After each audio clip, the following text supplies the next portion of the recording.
Le 15 décembre, on nous a demandé de voter les conventions des associations qui touchent plus de 23 000 euros.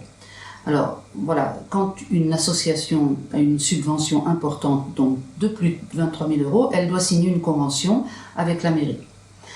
Et donc on a étudié les conventions, mais il nous manquait pas mal de renseignements. Oui, on avait déjà fait la remarque pour la première édition pour le vote des conventions 2020. Là, on votait les conventions de 2021.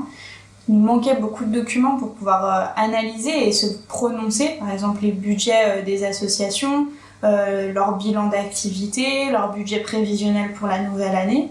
Ce n'étaient pas des documents qui étaient très complets qui nous étaient donnés. Mais là, en plus, cette année, c'est encore pire parce qu'on n'a eu aucun document.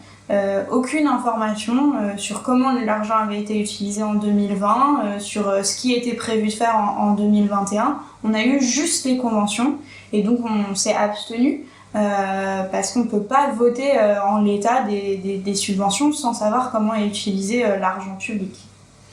Donc nous, on a posé un amendement, on demandait à ce qu'il y ait une mission d'information et d'évaluation pour étudier et pour clarifier un petit peu ce problème de subvention aux associations, parce qu'on sait très bien que c'est une dérive vers le clientélisme. Il n'y a pas qu'à Alfortville, ailleurs aussi. Donc on demandait une mission d'information et d'évaluation. C'est une commission qui se réunit et qui étudie, qui rend le plus transparent possible l'attribution des subventions. Voilà. On a demandé ça parce que cette année, il y a eu particulièrement des difficultés avec certaines associations. Tout le monde est à peu près au courant de ce qui s'est passé, par exemple, avec le club de foot. Et donc, on demande en fait que la mairie, elle mette tous les outils en place pour montrer qu'elle est de bonne foi et donc qu'elle est transparente sur la gestion de ses subventions. Mais là, de ne pas nous donner les documents pour qu'on puisse les analyser, de refuser la mise en place de cette mission d'évaluation et d'information, ça montre qu'elle n'est pas très encline, en tout cas que la majorité n'est pas très encline à aller vers la transparence et assainir en fait les relations entre les associations et la municipalité. Et une nouvelle fois, le maire était prêt à oublier le fameux article 19 du règlement intérieur, donc on lui a rappelé que seul le conseil municipal est compétent pour voter un amendement, sinon il allait rejeter notre amendement, enfin bon, voilà. Donc, il a été obligé de le soumettre aux voix. Bon, alors la majorité reste la majorité, donc, mais on a obtenu quand même deux... Oui, il y a deux amendements qui ont été approuvés.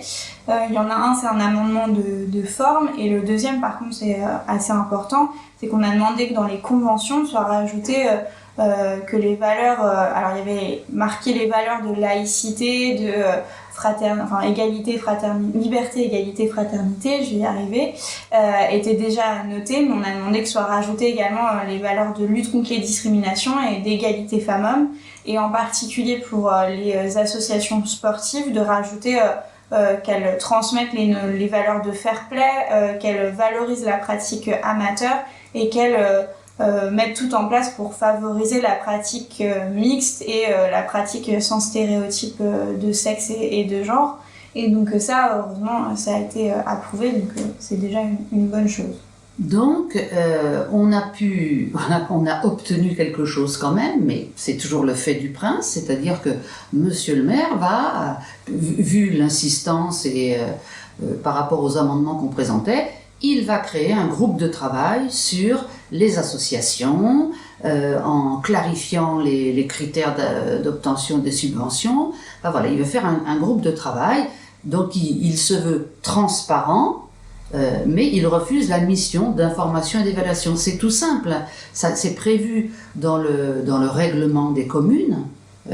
Voilà, c'était tout simple d'accepter, mais non, il ne veut pas accepter, il faut qu'il prenne la main, donc il va créer un groupe de travail. Alors, comptez sur nous pour être dans ce groupe de travail, bien évidemment. On avait prévu vraiment d'essayer de clarifier ça au cours du mandat. Bon, enfin là, bon, voilà, donc on vous tiendra au courant.